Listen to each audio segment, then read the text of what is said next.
Hello everyone. देखिए आज हम लोग यहाँ से फंक्शन ऑफ सेवरल वेरिएबल पे डिस्कस करेंगे।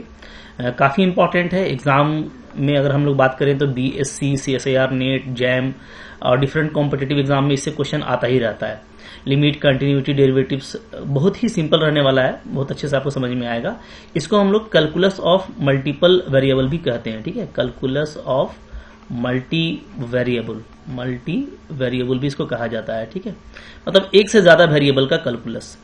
अब देखो, अगर आप इसको पीछे से कनेक्ट करके पढ़ेंगे, जब आप कोरिलेट कर देते हैं जो आपने पढ़ा हुआ है, ठीक है, जो आपकी प्रीवियस स्टडीज है, जब उससे आप इसको कनेक्ट कर दोगे ना तो आपको बहुत सिंपल लगेगा। ठीक है, बहुत नया चीज नहीं है और बहुत अच्छे से आपको समझ में आ जाएगा। जैसे हम लोग बात करें, आप 11th और 12th क्लास की बात करो तो 11th और 12th में 10+2 में आपने पढ़ा है function in one variable. Function in one variable बहुत अच्छे से पढ़ा है। ठीक है, तो फंक्शन इन वन वेरिएबल को कैसे डिनोट करते हैं? y is equal to F X करके डिनोट किया जाता है। क्योंकि क्या होता है कि आप इसमें जो है 2 डायमेंशनल प्लेन पे काम कर रहे होते हो, x और y पे, तो यहाँ पे y जो है वो x पे डिपेंड करता है। ठीक है, तो हम लोग इसको कैसे लिखते हैं? y equal to F X. जैसे मान लो y मेरा दिया हुआ है x³ + 1। ठीक है, तो डेफिनेटली क्या है, y फंक्शन है x का। ठीक है, y इक्वल टू मान लो लिखा हुआ है √x² - 9। इस तरह का फंक्शन पढ़ते रहे हो। ठीक है, इसके बारे में आपने फिर डोमेन पढ़ा कि फंक्शन का डोमेन क्या होता है, रेंज क्या होता है। देयर आफ्टर फिर हम लोगों ने इसका लिमिट पढ़ा था, डेरिवेटिव पढ़ा था। ठीक है, सब कुछ निकालना आपने सीखा था। उसके बाद इंटीग्रेशन, डिफरेंशियल इक्वेशन, सब कुछ हम लोगों ने देखा। ये जो पूरा कैलकुलस है जो वन वेरिएबल का है, अब आप उसको क्या करोगे, उसको अब आप सेवरल वेरिएबल में ले जाओगे ना, मल्टीपल वेरिएबल में आप पढ़ोगे। ठीक है, तो ये जनरली बीएससी में या कह सकते हैं कि जो इंजीनियरिंग की क्लासेस होती है, ठीक है, वहां पे आप इसको पढ़ते हो। तो यहाँ पे अगर हम लोग बात करें सेवरल वेरिएबल का, जैसा यहाँ पे नाम है, तो सेवरल वेरिएबल का मतलब क्या हो गया? Several variable. ठीक है, फंक्शन इन सेवरल वेरिएबल में आ जाएगा आपका more than one variable. More than one variable. ठीक है, मतलब अब क्या, अब ये है कि अब जैसे हम लोग जो फंक्शन लेंगे ना, वो एक से ज्यादा वेरिएबल होगा। एक्स वाई हो सकता है, ठीक है, या मान लो उसमें 3 वेरिएबल हो सकता है, एक्स वाई जेड हो सकता है। ठीक है, 4 वेरिएबल भी हो सकता है। बट जो इसमें इंपॉर्टेंट है वो है आपका फंक्शन इन 2 वेरिएबल। ठीक है, ये ज्यादा इंपॉर्टेंट है और इसी पे फोकस रहता है। और एग्जाम में जो 99.9 क्वेश्चंस आते हैं, 99.9% जो क्वेश्चन आता है वो आपका इसी 2 वेरिएबल से आता है। ठीक है, तो अब इसको आप जेड से भी डिनोट कर सकते हो, और मान लो 3 वेरिएबल का है तो इसको आप किसी अनदर वेरिएबल आप यू से डिनोट कर सकते हो। ठीक है, जैसे आप यहाँ पे y equal to F X से डिनोट कर रहे थे, तो कुछ नहीं है। ठीक है, जैसे आपने 1 वेरिएबल में पढ़ रखा है ना, उसी तरीके से अब आपको 2 वेरिएबल में, 3 वेरिएबल में पढ़ना है।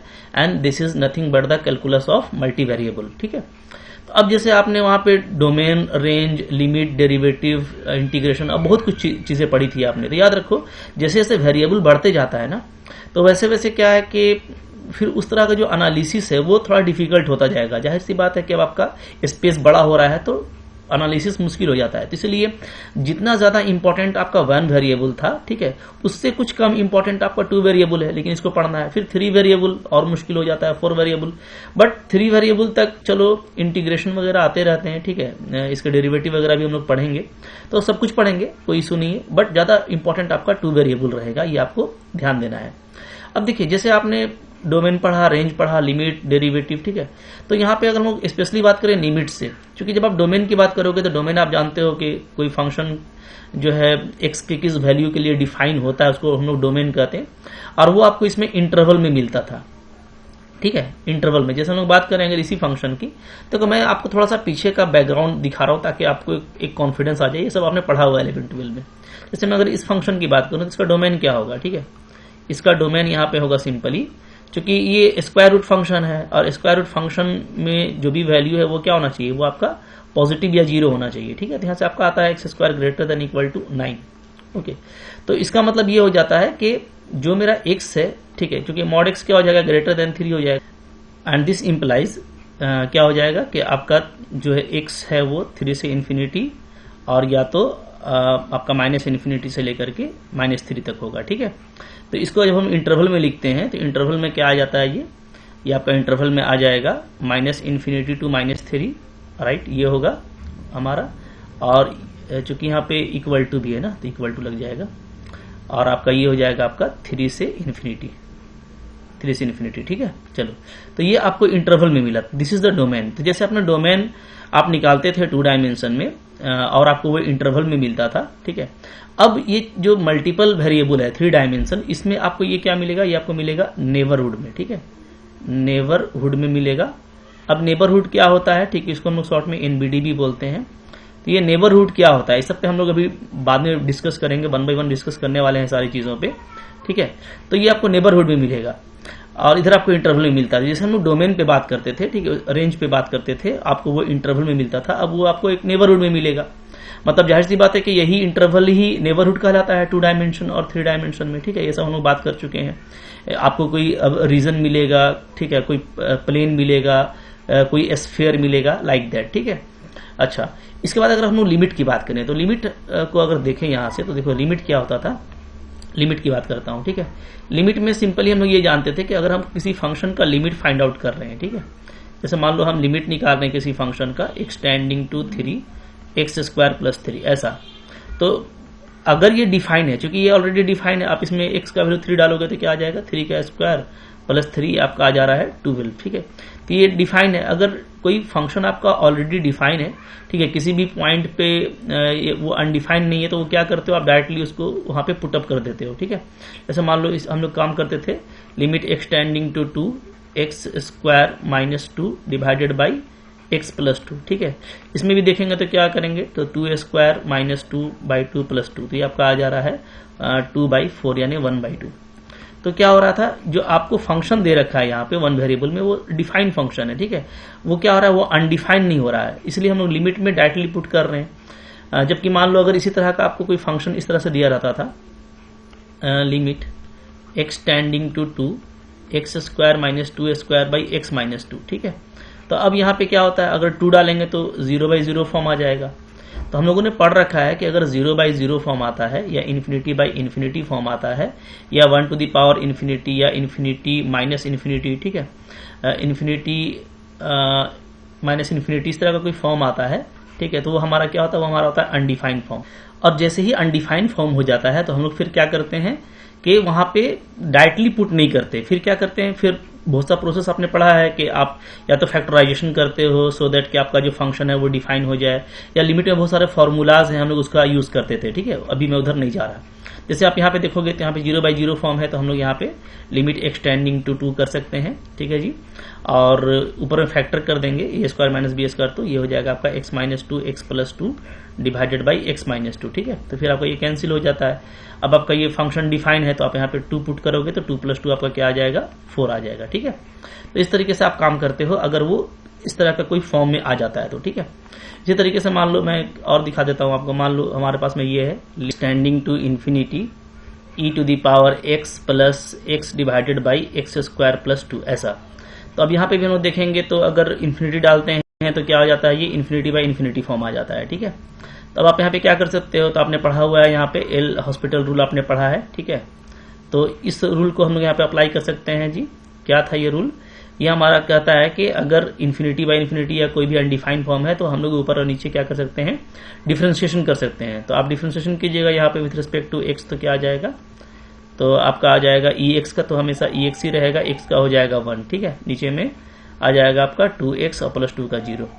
अगेन आप देखोगे इन्फिनिटी पे ये क्या है, ∞/∞ का ही फॉर्म है।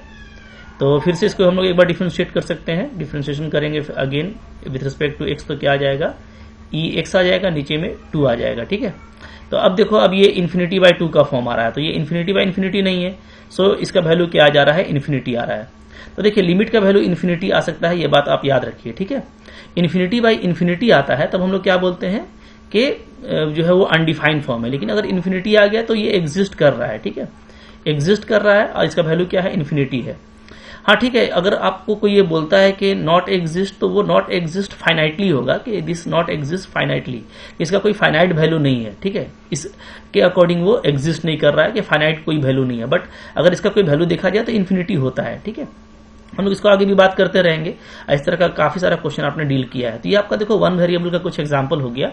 अगर हम लोग इसी को 2 वेरिएबल में लेकर चलें, ठीक है, तो 2 वेरिएबल की बात करें जो कि ज्यादा इंपॉर्टेंट है हमारे लिए, तो 2 वेरिएबल में अब यहाँ पे जो लिमिट है ना वो दो तरीके से निकाला जाता है, इस तरीके से नहीं, ठीक है। यहाँ पे जो लिमिट है वो हमारा दो तरीके का होगा। एक होगा हमारा साइमल्टेनियस लिमिट, साइमल्टेनियस लिमिट, ठीक है जी। इसको हम लोग डबल लिमिट भी बोलते हैं, या कहो क्या, डबल लिमिट।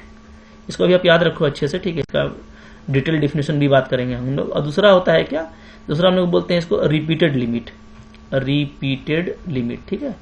रिपीटेड भी बोलते हैं, या हम लोग इसको इटीरेटेड भी बोलते हैं, इटीरेटेड लिमिट, ठीक है।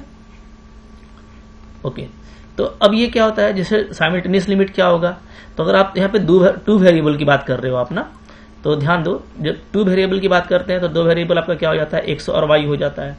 तो अगर आपने ऐसा लिमिट लिया हुआ है, limit X Y tends to A B, ठीक है। मान लो कि आपका एक साथ लिमिट एक्स जो है ए को अप्रोच कर रहा है और वाई बी को अप्रोच कर रहा है, ये एक साथ अगर हो रहा है, ठीक है। ऐसा लिमिट हम लोग लेते हैं और अप्लाई करेंगे अगर इस टू वेरिएबल फंक्शन पे, ये हमारा क्या कहलाएगा, साइमल्टेनियस लिमिट कहलाएगा या तो डबल लिमिट कहलाएगा, ठीक है। ये एक साथ अप्लाई होगा, यानी एक्स के प्लेस पे ए आएगा, वाई के प्लेस पे बी आएगा, अगर ये डिफाइन है तो, ठीक है। और अनडिफाइन है तो फिर हम लोग इसके लिए अभी हम लोग देखेंगे क्या करते हैं। अच्छा, रिपीटेड और इटीरेटेड लिमिट क्या होता है, तो रिपीटेड जैसा कि नाम क्लियर है, तो इसमें क्या होगा, इसमें limit X tending to A, limit Y tending to B, F X Y, ऐसा लिखा जाएगा, ठीक है जी, बात समझिएगा। हाँ, तो यहाँ पे क्या होगा, यहाँ पे जैसे देखो पहले हम लोग ये लिमिट अप्लाई कर देंगे y का, ठीक है, और x वहां पे क्या रहेगा आपका बचा हुआ रहेगा, फिर वहां पे हम लोग क्या करेंगे, x का लिमिट अप्लाई करेंगे। तो पहले y को ऑपरेट करेंगे, फिर उसमें x को ऑपरेट करेंगे, ठीक है। अच्छा, और ये क्या होता है, और आपका एक ये इसको ऐसे भी लिख सकते हैं हम लोग, limit y tending to b, limit x tending to a, F X Y, ठीक है, ये भी लिखा जाएगा। तो ये दोनों आपका रिपीटेड लिमिट है, मतलब कि एक के बाद दूसरा हो रहा है, रिपीट कर रहा है, ठीक है। एक लिमिट आ रहा है फिर उसके बाद दूसरा आ रहा है, यहाँ पे एक साथ हो रहा था, तो ये साइमल्टेनियस या डबल कहलाता है, ये आपका रिपीटेड है, ध्यान दीजिएगा। तो इसमें पहले आपको देखो y का लिमिट ऑपरेट हुआ, फिर a का लिमिट, ठीक है, जबकि यहाँ पे पहले x का लिमिट लगेगा और फिर वहां पे y आपका फिक्स रहेगा, ठीक है। और फिर उसमें हम लोग क्या करेंगे, y के लिमिट को अप्लाई करेंगे। तो यहाँ पे पहले y को किए, फिर x को किए, जबकि इसमें पहले x को कर रहे हैं फिर y को कर रहे हैं, ठीक है। तो ये आपका क्या है, रिपीटेड लिमिट है। तो रिपीटेड लिमिट में ये दोनों का वैल्यू सेम हो भी सकता है, ठीक है, इक्वल भी हो सकता है और बराबर नहीं भी हो सकता, ठीक है। ये दोनों एग्जिस्ट कर भी सकता है और नहीं भी कर सकता। अच्छा, सेम फंक्शन के लिए मान लो मेरा function F X Y same है, तो सेम के लिए आपका ये जो है एग्जिस्ट कर सकता है, ओके, और ये आपका एग्जिस्ट नहीं कर सकता। ये सारे केसेस हम लोग देखेंगे, ठीक है। ऐसा नहीं है कि एक करेगा तो दोनों करेगा ही करेगा, दोनों अलग अलग चीजें हैं और दोनों को हम लोग देखेंगे डिटेल में, ठीक है जी। तो जब टू वेरिएबल की बात करते हैं या मल्टी वेरिएबल फंक्शन की बात करते हैं, तो वहां पे हम लोग साइमल्टेनियस डबल लिमिट की बात करते हैं, ठीक है, या तो रिपीटेड या इटीरेटेड लिमिट की बात करते हैं।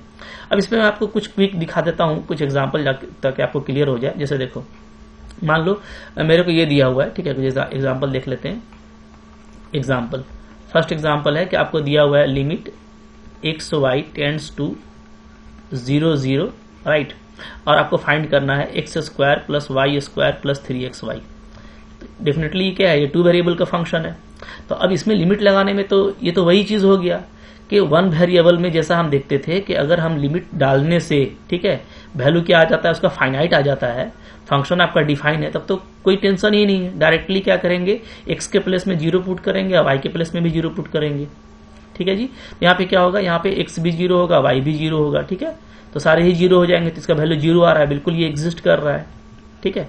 तो अगर ये एग्जिस्ट कर रहा है और डायरेक्टली आप इसको वैल्यू डाल पा रहे हो, तो जैसे आपका वन वेरिएबल में था वैसे ही आपका टू वेरिएबल में भी होगा, ठीक है, कोई वरीड होने का जरूरत ही नहीं है। जैसे मान लो फिर मैं आपको बात करता हूँ, एक्स वाई मान लो दिया हुआ है मेरा 1 2, ठीक है, और यहाँ पे आपका वैल्यू है X square minus Y square divided by X plus Y. ये भी टू वेरिएबल का फंक्शन है। अब आप देखिए 1 2 अगर डालना है तो 1 का स्क्वायर माइनस 2 का स्क्वायर डिवाइडेड बाई 1 प्लस 2, ठीक है। अगेन आप देखोगे 1 माइनस 4/3, तो ये आपका माइनस 3/3 -1 आ रहा है, एकदम एग्जिस्ट कर रहा है, ठीक है। तो इसमें तो कोई टेंशन ही नहीं है।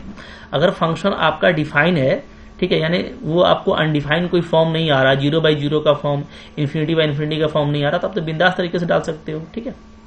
अच्छा, अब देखो यहाँ पे और हम लोग देखेंगे, जैसे मान लो मैं और एग्जांपल आपको दिखाता हूँ। मान लो मेरे पास में एग्जांपल है, ठीक है, limit X Y tends to 0 0 और आपको दे रखा है sine X by cos Y, ऐसा दे रखा है, ठीक है।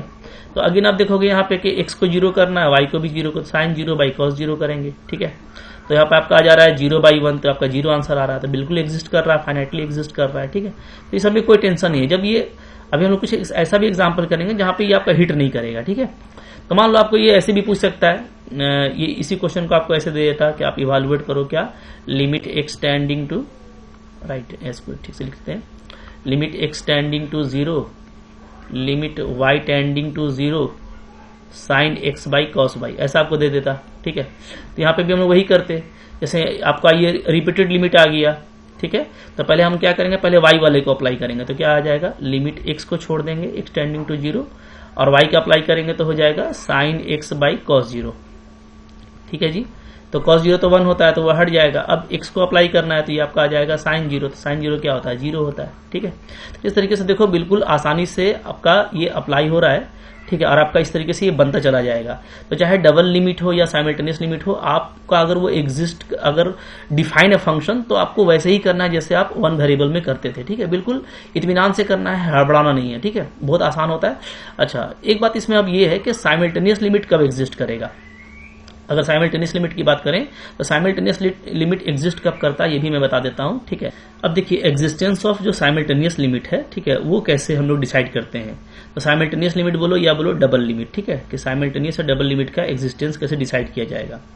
इसे थोड़ा सा आप समझिए, जैसे हम लोग जब बात करते हैं 1 वेरिएबल का, ठीक है, तो 1 वेरिएबल में क्या होता है, थोड़ा इसको अच्छे से ले लेते हैं। देखिए 1 वेरिएबल में होता था कि जैसे मान लो ये मेरा एक्स एक्सिस है, ठीक है, ये मेरा वाई एक्सिस है। तो मान लो मेरा कोई पॉइंट है x इक्वल टू a और मेरे को फाइंड आउट करना है limit x tending to a F X, ठीक है जी। इसका मतलब ये होता था कि जब x a को अप्रोच कर रहा है तो फंक्शन का किसको अप्रोच कर रहेगा। अब सपोज करते हैं कि मान लो ये फंक्शन का ग्राफ है जो x इक्वल टू a पे सपोज करते हैं कि y का वैल्यू कोई है 3, ठीक है जी। तो इसका वैल्यू क्या है, इसका वैल्यू 3 होगा। यहाँ पे इसका मतलब ये है कि जब फंक्शन जब x a को अप्रोच करता है तो फंक्शन 3 को अप्रोच कर रहा है, ठीक है। अब ये जो अप्रोचिंग है तो x जब a को अप्रोच करेगा तो ये आइदर फ्रॉम क्या करेगा, राइट और फ्रॉम लेफ्ट, ठीक है, या तो ये बाएं तरफ से आकर के a को अप्रोच कर सकता है या तो ये दाएं तरफ से। तो आपने पढ़ा है right hand limit, left hand limit, ठीक है। तो continuity from right, continuity from left भी आपने पढ़ा हुआ है। तो या तो ये ए को दाएं तरफ से आकर के करेगा अप्रोच या तो बाएं तरफ से आकर के अप्रोच करेगा, ठीक है जी। अलोंग द एक्सिस ही करेगा, मतलब एक फिक्स डायरेक्शन है। लेकिन जब हम लोग बात करते हैं मल्टीपल वेरिएबल में, 2 वेरिएबल में बात समझिएगा, तो 2 वेरिएबल में क्या होगा, 2 वेरिएबल में आपको निकालना होता है लिमिट एक्स वाई मान लेते हैं, ठीक है, टेंडिंग टू 0 0, ठीक है। इसको ले लेते हैं ओरिजिन को, यहाँ पे एफ एक्स वाई मान लो आपको ये निकालना है, ठीक है। यही साइमल्टेनियस लिमिट आपको चेकआउट करना है। तो यहाँ पे क्या हो रहा है, यहाँ पे जो एक्स वाई पॉइंट है वो क्या है, वो एक आर्बिट्रेरी पॉइंट है, ठीक है, प्लेन का। ये एक्स है, ये वाई है, तो ये एक्स वाई कहीं पे भी हो सकता है, ठीक है। अब ये हो गया आपका फिक्स ओरिजिन, तो इसको अप्रोच करना है ओरिजिन को। देखिए अब ये जो एक्स वाई है तो ये ओरिजिन को अप्रोच, एक तो रेडियल लाइन है, फेमस लाइन, ठीक है, y इक्वल टू एक्स या कहो y इक्वल टू 2x या बोलिए y equal to x/2, y equal to 3x, ये सारे क्या होते हैं, रेडियल लाइन होते हैं जो ओरिजिन से पास करते हैं, ठीक है।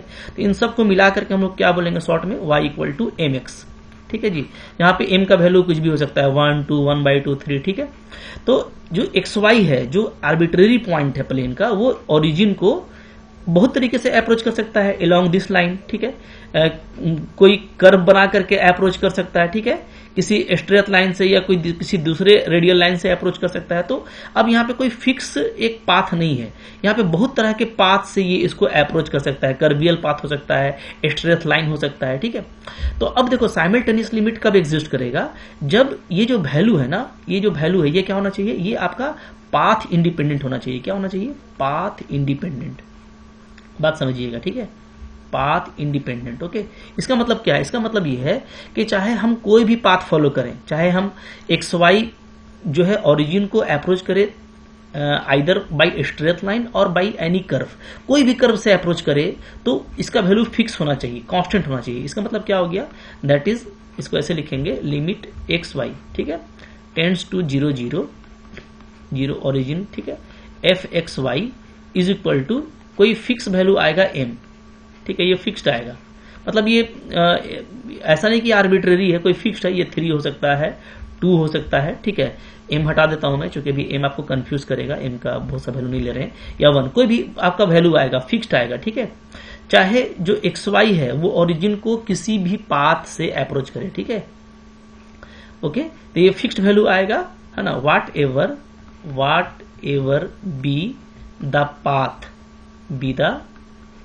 Path of approaching arbitrary point x y to origin, ठीक है, तो ओरिजिन को अप्रोच करने के लिए, आर्बिट्रेरी पॉइंट एक्स वाई को ओरिजिन को अप्रोच करने के लिए कोई भी पाथ अपनाना पड़े, ठीक है, वैल्यू जो आएगा ना वो कांस्टेंट रहेगा किसी भी पाथ से, ठीक है, तो ये बात आपको एकदम अपने दिमाग में डाल लेनी है कि जो हमारा साइमल्टेनियस लिमिट है वो तब एग्जिस्ट करेगा जब ये जो साइमल्टेनियस लिमिट का वैल्यू है वो क्या होना चाहिए, वो पाथ इंडिपेंडेंट होना चाहिए, मतलब किसी भी पाथ से चलो एक ही वैल्यू मिलेगा, ठीक है जी।